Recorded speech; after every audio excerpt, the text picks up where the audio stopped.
வணக்கம். இன்றைக்கி நம்ம பார்க்க போகிற ரெசிபி முயல் கறி கிரேவி. முயல் கறி கிரேவி செய்கிறதுக்கு என்னென்ன பொருட்கள் தேவை அப்படின்னு பார்க்கலாம்.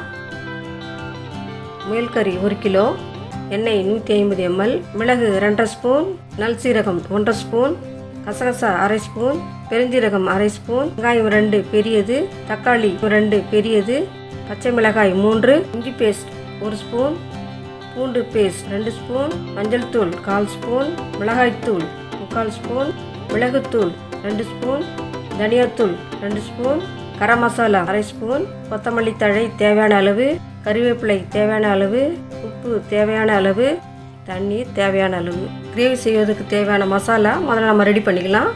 ஜார் எடுத்துங்க. ஜாரில் 2 ஸ்பூன் மிளகு சேர்த்துங்க, 1 ஸ்பூன் நல் சீரகம் சேர்த்துங்க, கசகசா 1/2 ஸ்பூன், இது 3 ஒன்றா சேர்த்து நல்லா அரைச்சி எடுத்துங்க. இப்போ நமக்கு தேவையான மசாலா ரெடி பண்ணிட்டோம்.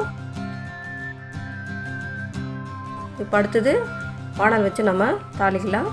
ஸ்டவ் ஆன் பண்ணிங்க, வானல் வைங்க. வானல் காஞ்சதும் நான் நல்லெண்ணெய் சேர்த்துருக்குறேன். இப்போ நல்லெண்ணெய் இல்லாதவங்க எந்த எண்ணெய்னாலும் சேர்த்துக்கலாம். இப்போ எண்ணெய் காய்ந்ததும் அனலை குறைச்சிங்க. மிதமான அனலில் 1/4 ஸ்பூன் மிளகு, 1/4 ஸ்பூன் ஜீரகம்,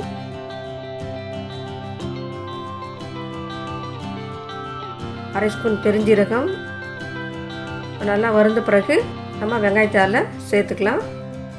வெங்காயத்தை நல்லா நீளமாக கட் பண்ணி எண்ணெயில் சேர்த்துங்க. பெரிய வெங்காயமாக இருந்தாக்கா 2 வெங்காயம் எடுத்துங்க. இப்போ சின்ன வெங்காயமாக இருந்தால் 3 வெங்காயம் எடுத்துங்க. வெங்காயத்தை இப்போ லைட்டாக வதக்கிட்டு இப்போ பச்சை மிளகாயை நீல வாக்கில் வெட்டி வெங்காயத்தோடு சேர்த்து வதக்கலாம்.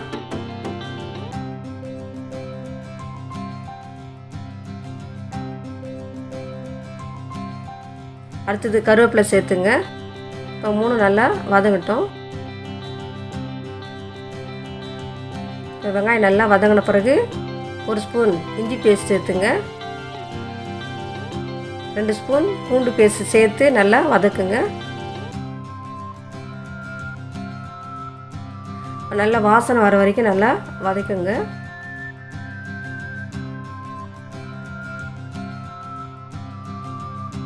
எங்கள் சேனலுக்கு சப்ஸ்கிரைப் பண்ண அனைவருக்கும் நன்றி தெரிவித்துக் கொள்கிறோம். அதே போல் ஃபஸ்ட் டைம் எங்கள் சேனல் நீங்கள் பார்க்குறீங்கனாக்கா கீழே இருக்கிற ரெட் கலர் சப்ஸ்கிரைப் பட்டனை மறக்காமல் கிளிக் பண்ணுங்கள். பக்கத்தில் இருக்கிற பெல் பட்டனையும் கிளிக் பண்ணுங்கள். அப்போ தான் நாங்கள் போடுற வீடியோஸ் உங்களால் உடனுக்குடன் பார்க்க முடியும்.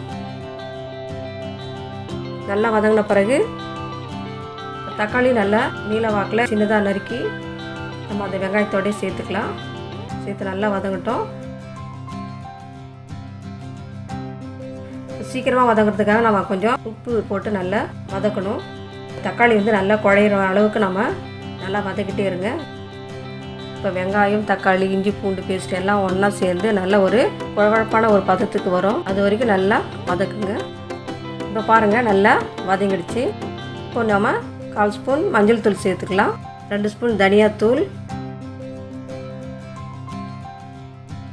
மிளகாய்த்தூள் 3/4 ஸ்பூன், காரத்துக்கு ஏற்ப மிளகாய்த்தூள் சேர்த்துங்க, கரம் மசாலா தூள் 1/2 ஸ்பூன்,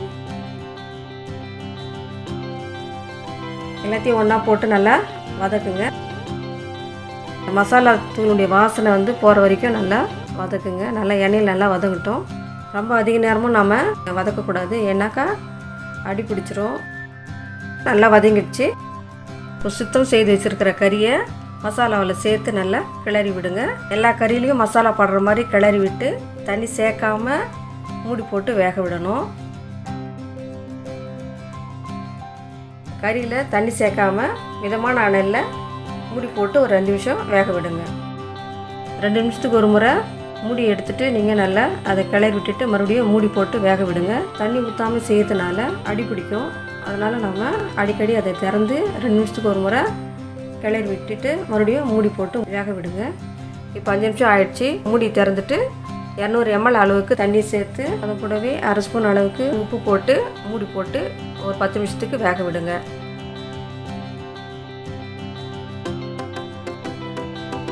இடையில 2 நிமிஷத்துக்கு ஒரு முறை கிளறி விடுங்க. இப்போ 10 நிமிஷம் ஆயிடுச்சு.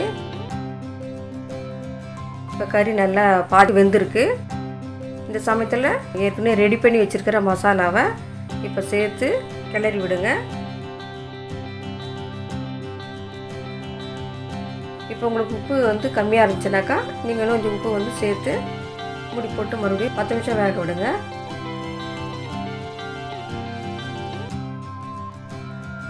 இப்போ 10 நிமிஷம் ஆயிடுச்சு. இப்போ கறி நல்லா வெந்திருக்கு. கறியில் இருக்கிற கொழுப்பானது கரைஞ்சி எண்ணெய் போல் மேலே மிதக்கும். கரண்டியால் அந்த எண்ணெயை மேலாக எடுத்து வேறு ஒரு பாத்திரத்தில் வச்சுங்க. நான் வீடியோவில் காமிக்கல, ஆனால் நீங்கள் அந்த கொழுப்பை தனியாக எடுத்துருங்க. இப்போது 1.5 ஸ்பூன் மிளகுத்தூள் சேர்த்து கிளறி விட்டுட்டு கொத்தமல்லி தழையும் கருவேப்பிலையும் பொடியாக நறுக்கி கறியில் சேர்த்து இப்போ மூடி போட்டு 2 நிமிஷம் வேக விடுங்க.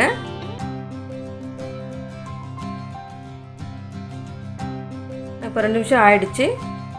நீங்கள் திறந்து பார்த்தீங்கன்னாக்கா கறி நல்லா வெந்திருக்கும். நல்லா அதை அமுக்கி பார்த்தீங்கன்னாக்கா நல்லா அழுந்தும். இது வந்து சரியான பதம் உங்களுக்கு. முயல் கறி கிரேவி ரெடி ஆயிடுச்சு.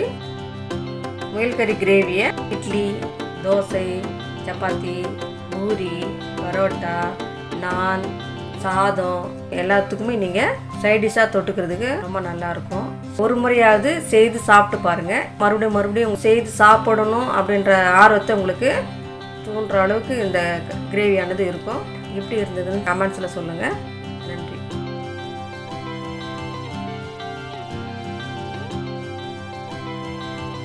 இந்த வீடியோ உங்களுக்கு பிடிச்சிருந்தாக்கா லைக் பண்ணுங்கள். ஃப்ரெண்ட்ஸுக்கும் ஃபேமிலி மெம்பர்ஸுக்கும் ஷேர் பண்ணுங்கள். கீழே இருக்கிற ரெட் கலர் சப்ஸ்கிரைப் பட்டனையும் கிளிக் பண்ணுங்கள். அப்படியே பக்கத்தில் இருக்கிற பெல் பட்டனையும் கிளிக் பண்ணுங்கள். அப்போ தான் நாங்கள் போடுற வீடியோஸ் வந்து உங்களால் உடனுக்குடன் பார்க்க முடியும்.